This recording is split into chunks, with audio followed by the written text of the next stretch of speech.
Halo, selamat datang para pemirsa webinar HSI Consulting. Hari ini saya akan membawakan webinar yang membahas tentang topik Undang-Undang Nomor 7 Tahun 2021, yaitu tentang Undang-Undang Harmonisasi Undang-Undang Perpajakan. Ya. Sebelum kita mulai, kita akan sedikit membahas pembukaan tentang kenapa undang-undang ini terbit ya di tahun 2021 ini. Sebenarnya ini sudah lama rancangan undang-undang KUP ini.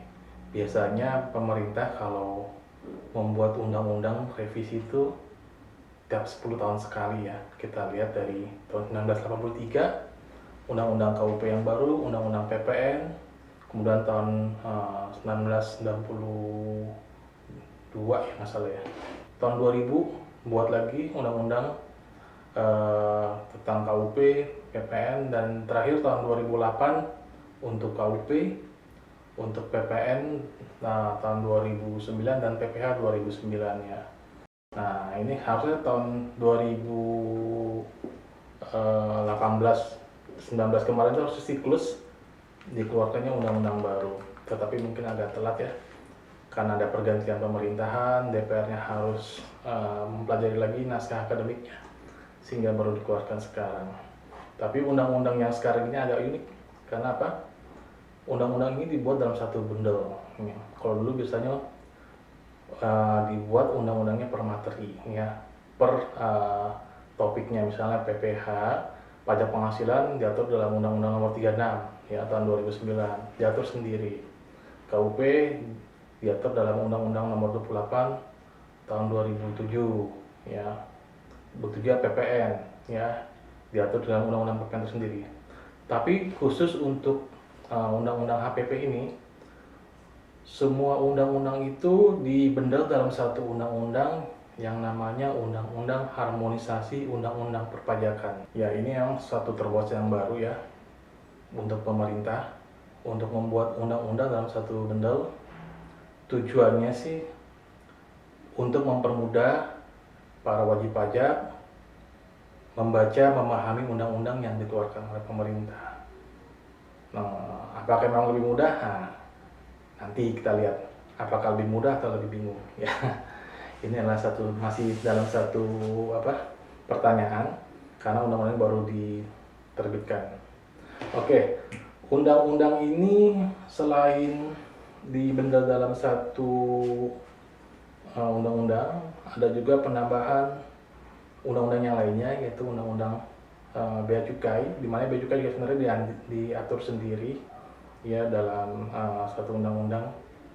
Juga ada tentang pajak karbon. Pajak karbon juga satu hal yang baru untuk pemerintah dalam menambah pundi-pundi keuangan negara. Ya, bagaimana pajak karbon tersebut ini masih satu hal yang baru. Mungkin saya tidak akan banyak membahas pajak ini karena belum banyak juklaknya juga ya. Nanti mungkin setelah ada juklaknya bisa kita bahas dalam satu webinar khusus tentang pajak karbon.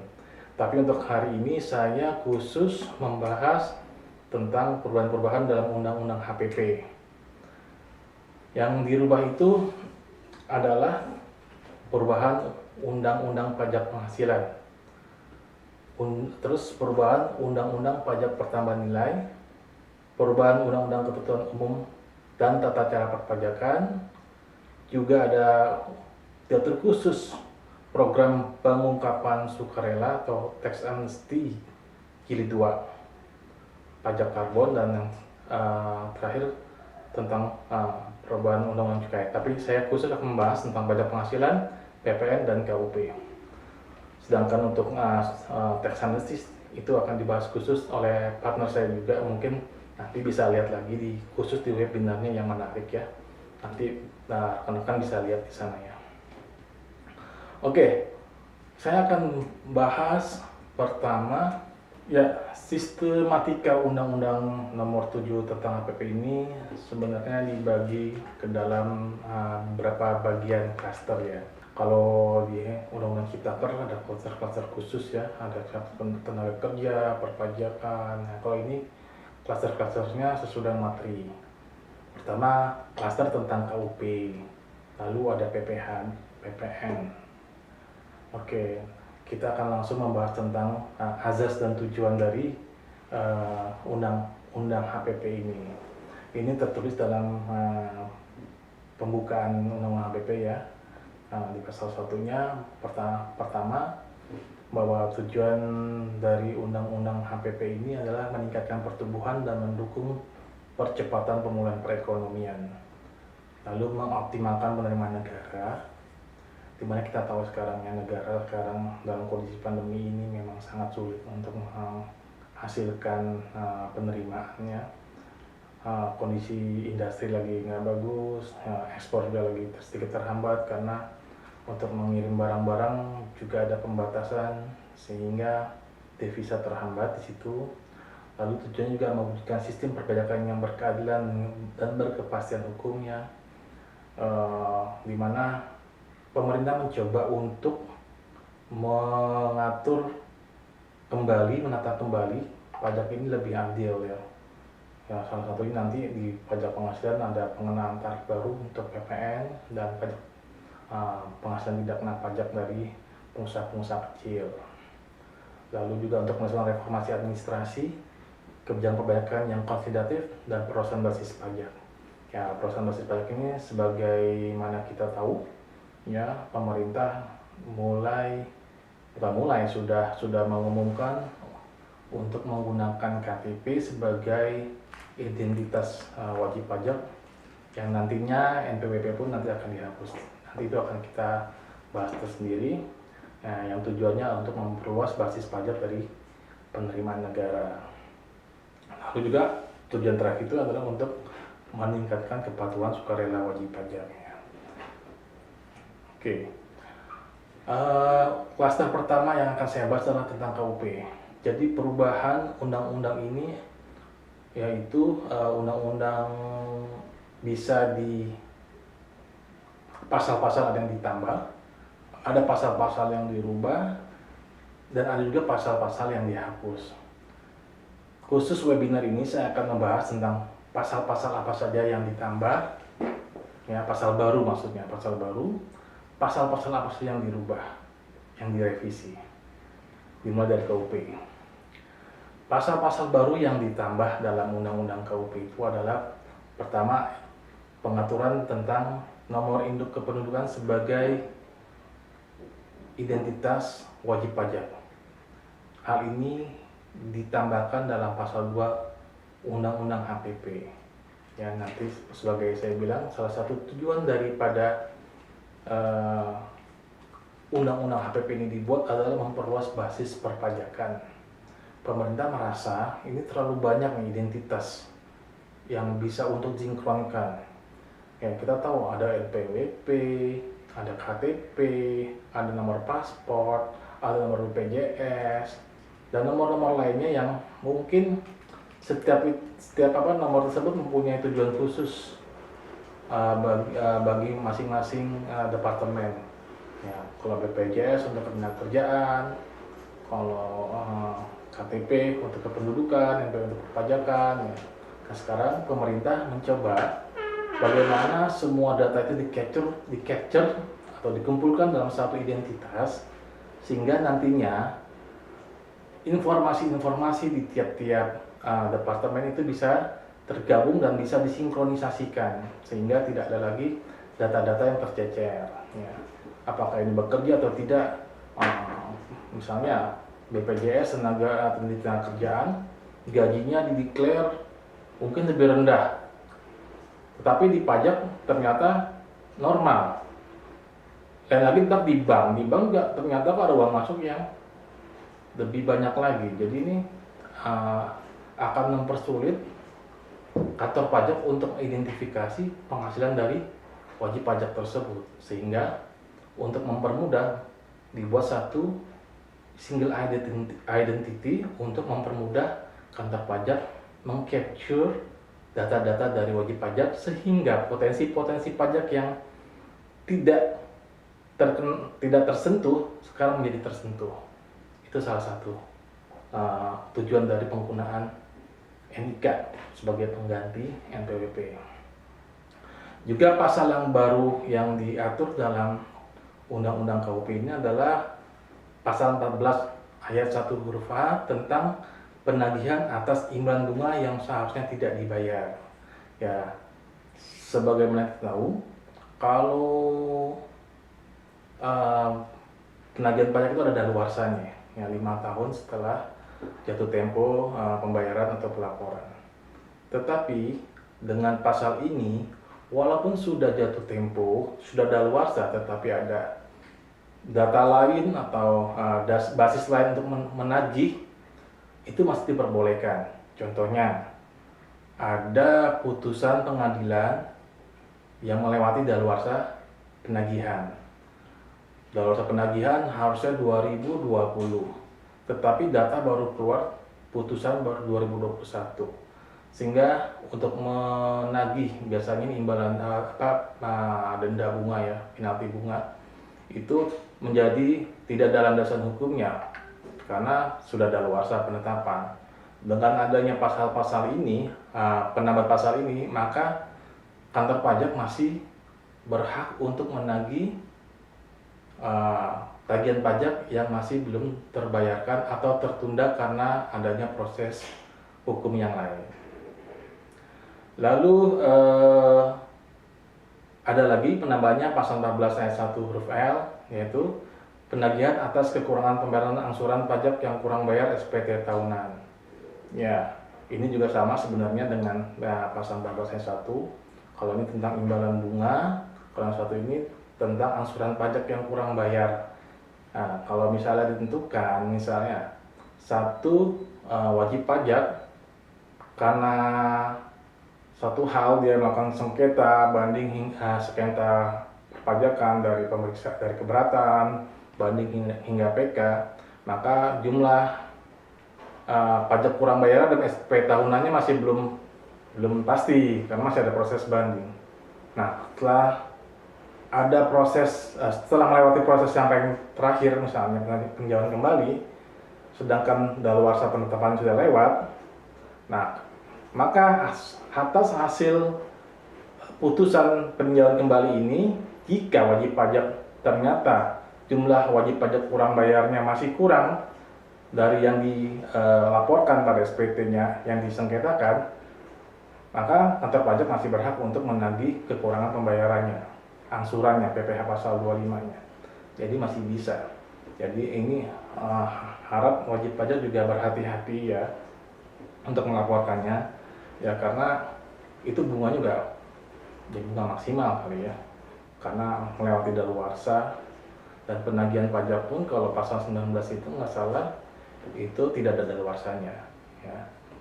Jadi ini yang harus diperhatikan oleh wajib pajak, bahwa walaupun nanti kita mengajukan sengketa perpajakan atas SPT kurang bayar kita dan kita telah melewati daluarsa penagihan, kantor pajak masih bisa menagih PPh pasal 25 angsurannya. Itu yang harus diingat oleh wajib pajak. Lalu ada beberapa lagi pasal baru, yaitu pasal 20A, kerjasama bantuan penagihan pajak antar negara.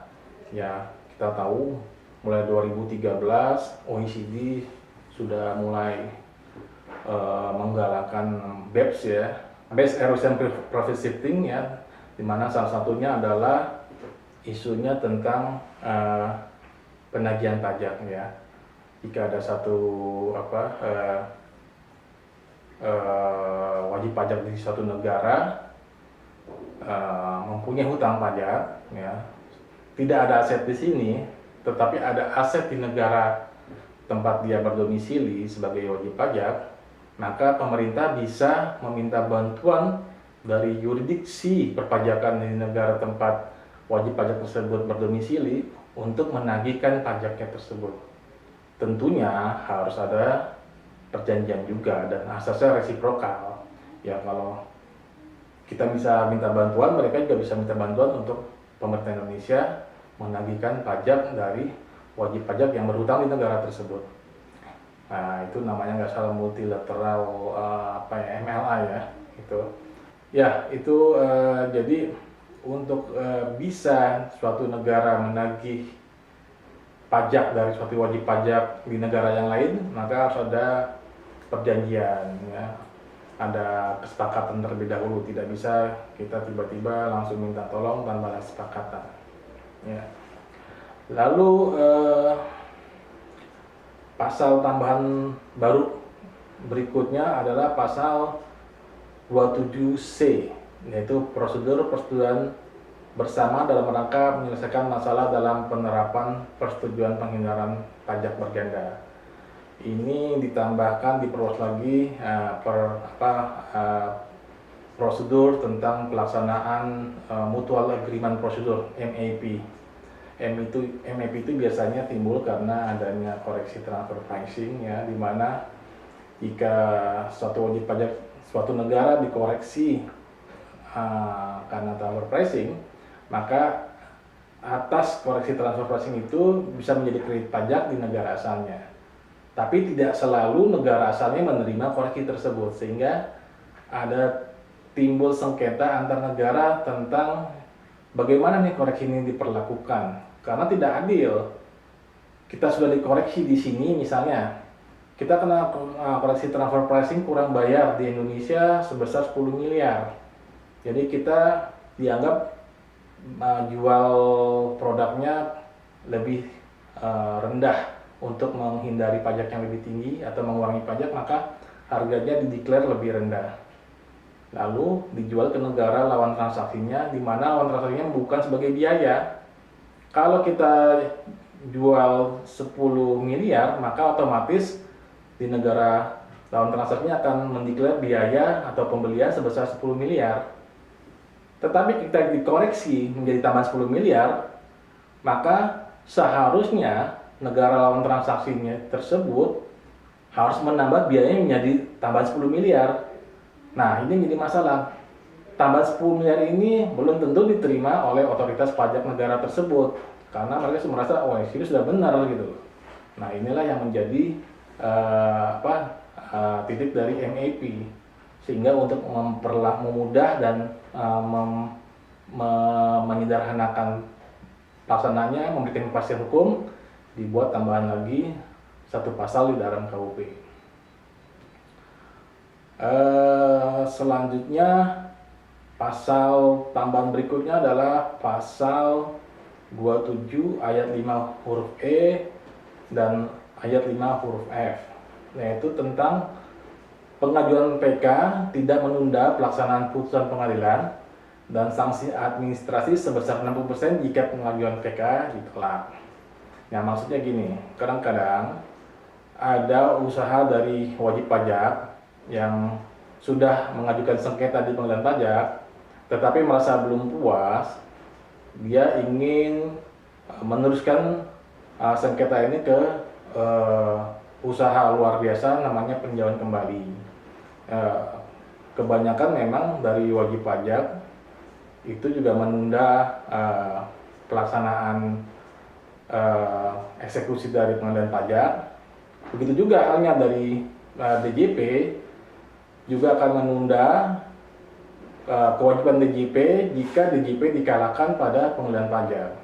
Nah, sedangkan putusan pengadilan pajak ini berdasarkan undang-undang pengadilan pajak adalah putusan yang final dan mengikat, sudah inkrah. Kalau sudah inkrah, seharusnya sudah bisa dieksekusi. Nah, untuk menegaskan hal tersebut, maka ditambahkan pasal 27 ini dengan tujuan kalau sudah ada putusan di pengadilan pajak, maka seharusnya putusan itu serta-merta bisa dieksekusi.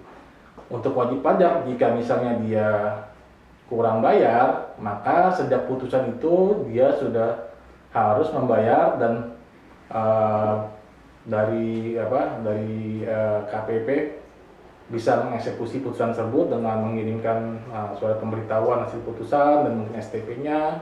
Ya, sedangkan kalau misalnya wajib pajak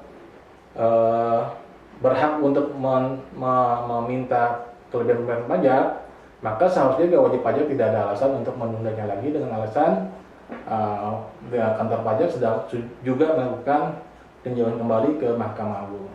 Jadi titik akhir eksekusinya ada di putusan pengadilan pajak. Itu tambahan untuk pasal 27. Juga ini ada tambahan rate ya, tarif 60% jika PK itu ditolak ya. Jadi juga ini sama nih, sebenarnya ada pasal lain lagi nih di KUP ya, tapi ini pasal revisi. Revisi itu dulu 100% kalau misalnya kita kalah di banding ya, tapi di PK tidak diatur. Nah, di pasal revisi yang 60% diubah menjadi 100% dibanding 60%, dan penambahannya untuk PK jika kalah tetap harus membayar 60%.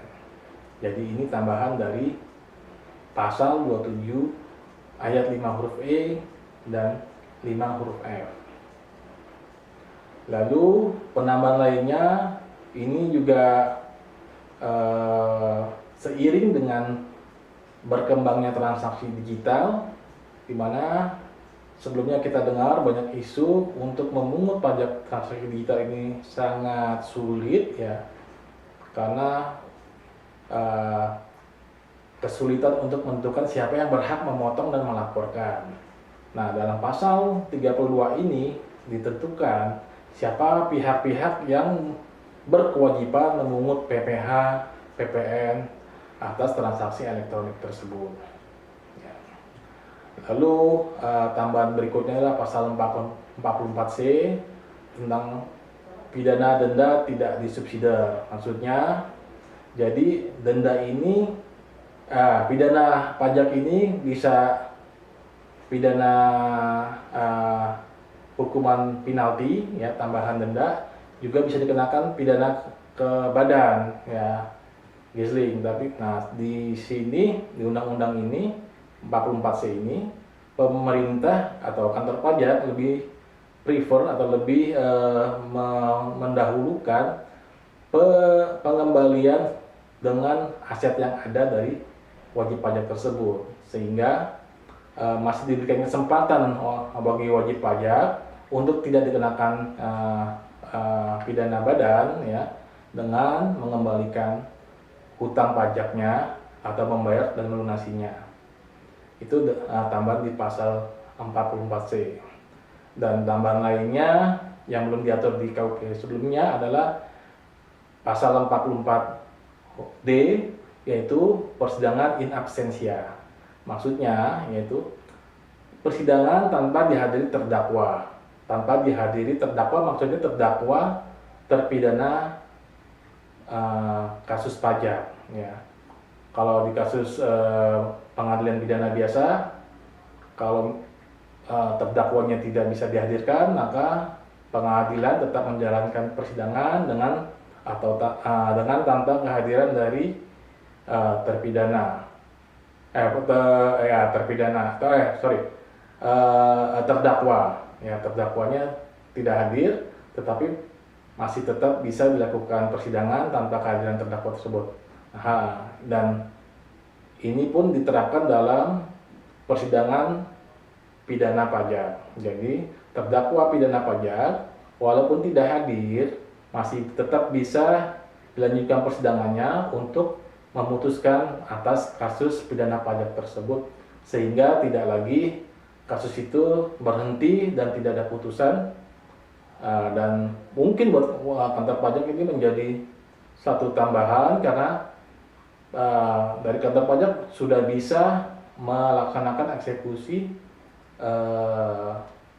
tidak eksekusi, tetapi paling tidak sudah ada putusan yang lebih pasti, karena pengadilan telah memutuskan bahwa terdakwa kasus pidana pajak ini sudah diputuskan bersalah, sehingga bisa melanjutkan ke proses administrasi lainnya dari kantor pajak.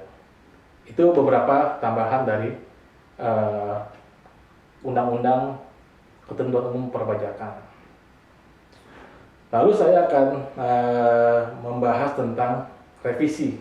Revisi ini adalah perubahan dari pasal-pasal yang sudah ada di KUP sebelumnya. Nah, revisi yang pertama yaitu pada pasal 8, yaitu batas waktu pengungkapan ketidakbenaran SPT ya. Nah, pengumuman ketidakbenaran ini kalau sebelumnya masih bisa dilakukan sebelum pemeriksa itu menyampaikan atau menerbitkan SKP.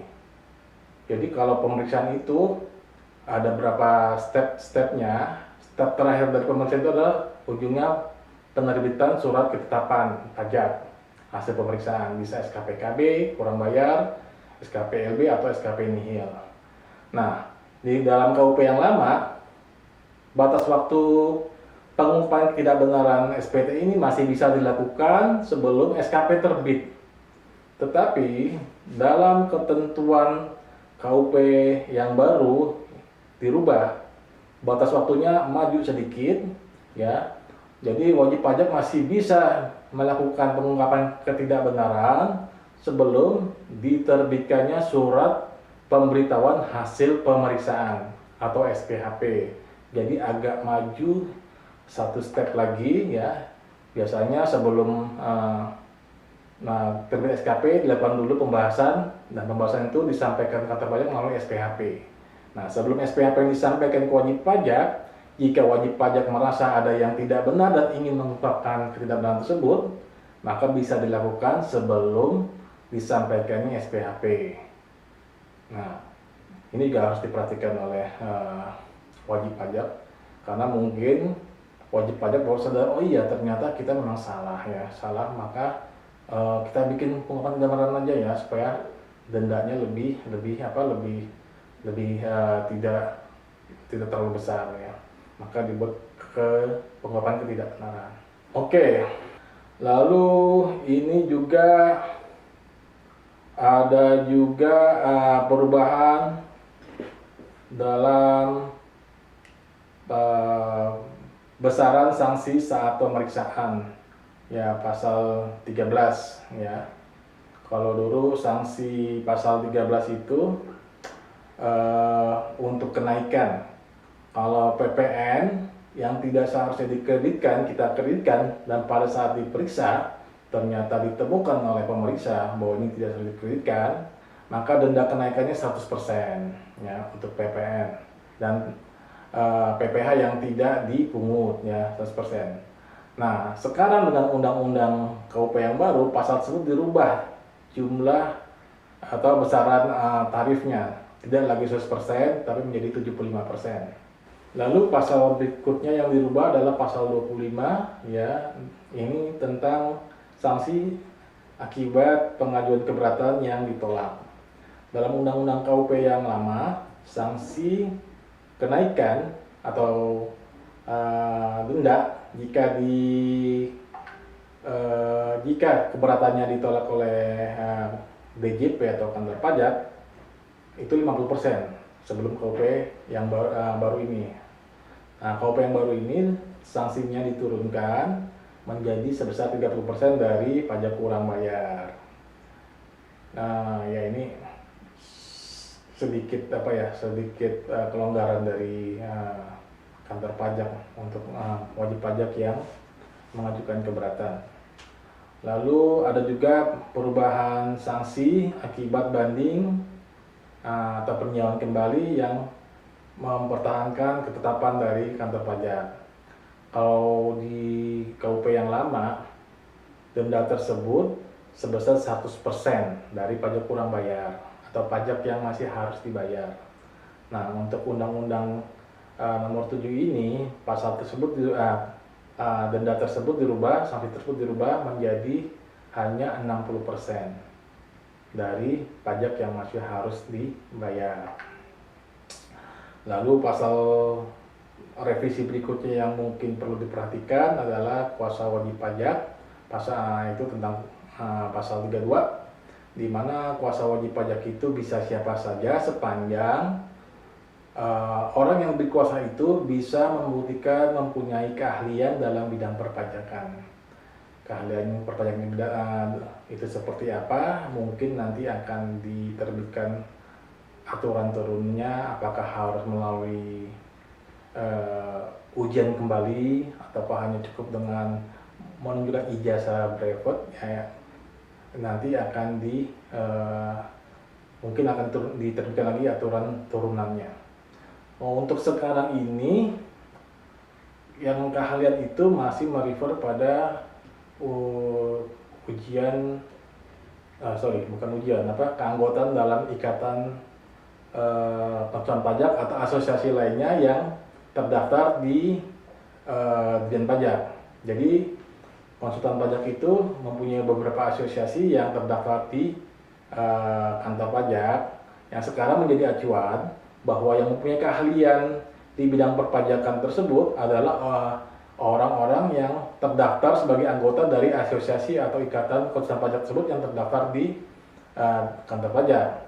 Nah, untuk selanjutnya apakah mereka harus terdaftar juga di kantor pajak atau tidak, ini masih belum jelas. Kita tunggu aja nanti aturan turunannya, apakah masih merefer pada aturan yang lama harus tetap terdaftar, ataukah sepanjang dia punya ijazah mungkin sebagai D3 akuntansi, D3 perpajakan, S1 akuntansi, itu bisa dipakai oleh pemberi kuasa atau penerima kuasa untuk menunjukkan bahwa dia mempunyai keahlian di bidang perpajakan. Oke, itu mungkin beberapa hal yang harus kita highlight tentang perubahan di KUP. Masih ada pasal-pasal lainnya, tapi mungkin tidak cukup waktunya untuk membahas karena saya akan membahas yang lain, yaitu tentang pajak penghasilan. Beberapa bahasan tentang perubahan undang-undang pajak yang tercakup di dalam Undang-Undang Nomor 7 tentang harmonisasi perpajakan. Untuk bahasan selanjutnya tentang PPH, PPN, bea cukai akan saya bahas pada sesi selanjutnya. Tapi untuk sekarang saya akan sudahi dulu, dan mungkin saya ucapkan terima kasih atas para hadirin yang bersedia menonton podcast saya ini. Ya, sekian, terima kasih.